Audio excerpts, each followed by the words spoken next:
Okay, so on Sunday we had a little bit of a snafu and we lost the audio for my sermon. My name is Elis, and we did get the lovely women in the congregation reading the scriptures. If you go to Sunday's service, the scriptures are there, but just as a reminder, they are Matthew 18:20, John 1:7, and Hebrews 10:24 and 25. So it came up in Bible study. I don't know who it was who said it. I might have been Reverend Roger. Something about being a lukewarm Christian. And I said, well, I was a lukewarm Christian before I started attending this church. And Roger said, well, that sounds like a sermon. I said no, and I really didn't want to do it. But then it all kind of came to me in the wee hours one night, and my friend Shannon, who was a chaplain, encouraged me. And it's weird, because I'm not lukewarm about much of anything. I have lots of feelings and opinions.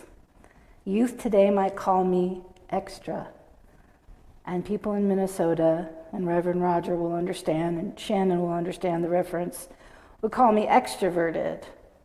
And when they call you an extrovert in Minnesota, it's not a compliment. I come from a really syncretic background. A lot of Episcopal energy. I was raised around my second father's family, and not one, not two, not three, but 4 of them were Episcopal priests.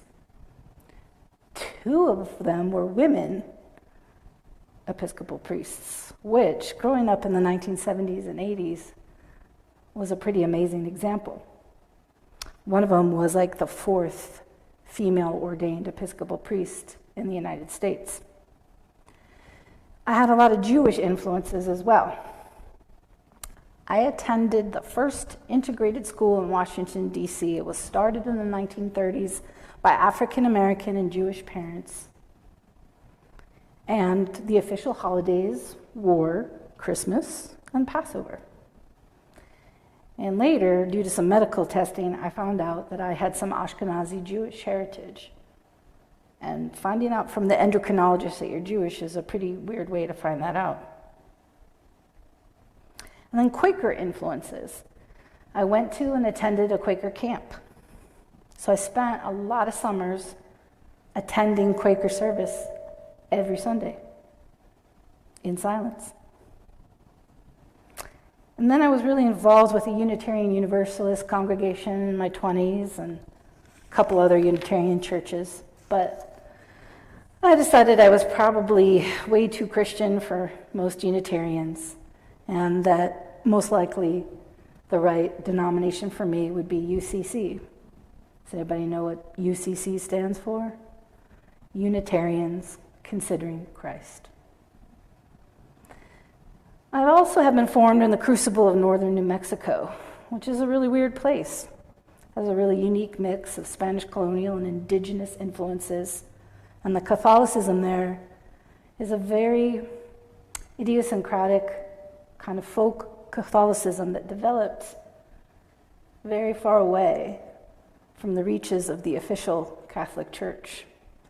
And then more recently, there's the influences of the hippies and draft dodgers, the New Agers, and the Buddhist curious.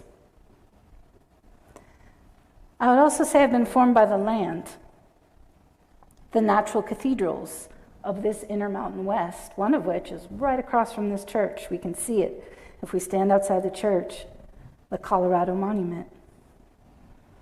There's a lot of benefits to growing up like this. It's good to be exposed to a lot of things. I can sing in Hebrew. I can talk to all kinds of people. I enjoy celebrating posadas in the small villages of northern New Mexico, in cold adobe churches as they build fires to warm the buildings that have been left cold.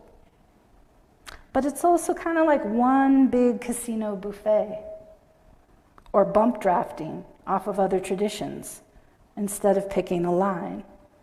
That NASCAR metaphor is for my dad. You can lack a grounding. One lacks a grounding. I probably lacked a grounding, like the kind of foundation that I imagine Sam had growing up in this church, surrounded by her wonderful family.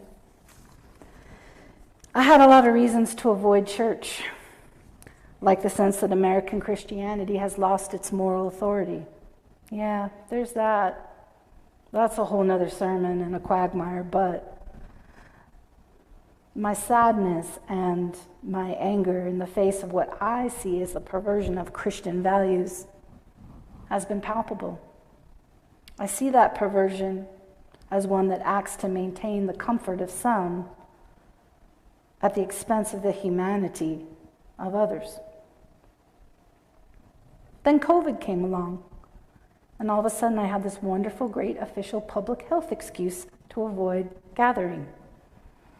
My own medical struggles, some of them long-standing, and COVID long haulers made me too comfortable with hiding. It got really easy to hide. And then there's being single. Cue the violins. Church is for couples and families. I'll just be the awkward new girl sitting all alone on a big, hard pew. There are a lot of Bible quotes regarding gathering together. I don't think when Matthew says when there are 2 or 3 are gathered, I don't think they meant me and my dogs. I don't think that counts as the when 2 or 3 are gathered. And Hebrews really called me out. Pretty indicting.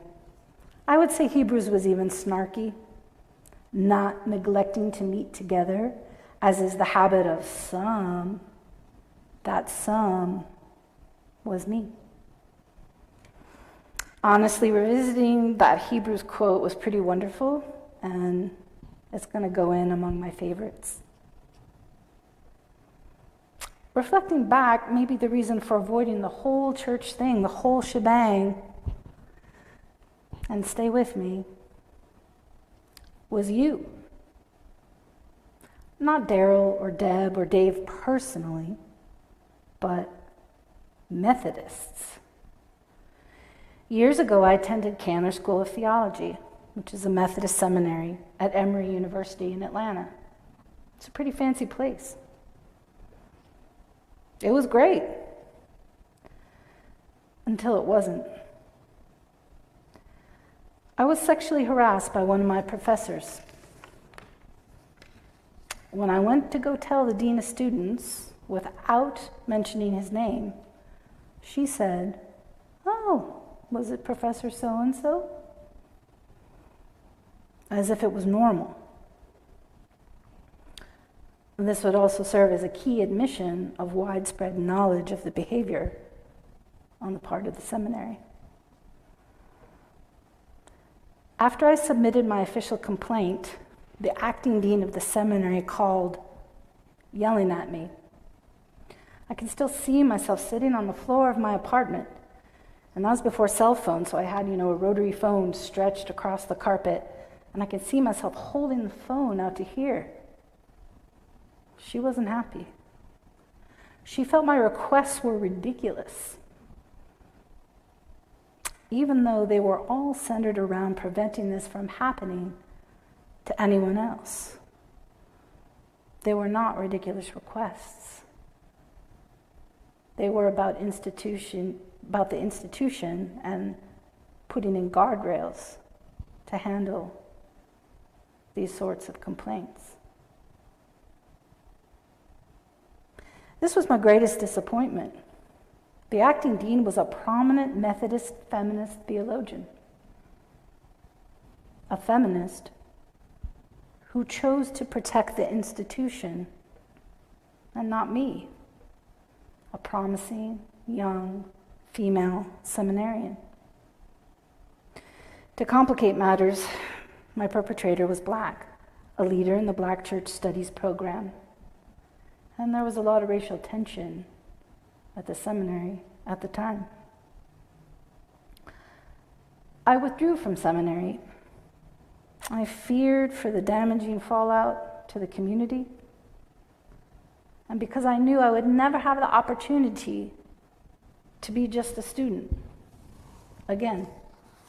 And that's why I was there, for the opportunity to be a student. I was never gunning for Roger's job or Al's job or any of our pastors. I didn't want to be a head of a church. I just really wanted the discipline of studying. A few years back, as we're wont to do sometimes late at night when we have a working internet connection, I did a little sleuthing. And he was still on faculty. And just so you know, he's Episcopalian, not a Methodist. And the acting dean was now chancellor at the University of Denver, just down the road. Chancellor. A logical career progression for someone adept at preserving institutions. It's been hard to let go. How many of you have experienced betrayal, grief, trauma, loss? Exactly. Welcome to being human. We don't get very far down this journey without accumulating hurt and loss. People carry this loss, and they go to church every day. Single folks, widows, widowers, people with medical challenges, they show up at church. They show up at this church or online every day. And they even show up looking sparkly, like Barbara, who's been doing this since 1961. I don't know what my excuse is. I was born in 1968. I therefore must show up here looking sparkly every Sunday for the next 40 years. And these people carrying wounds also volunteer their time on behalf of this church. This church wouldn't run without them. They serve us in this community, like Harry, or Davis, or Bernie. A Methodist institution hurt me because religion and denomination and their structures are human projects, and therefore inherently flawed, like all of us, like me.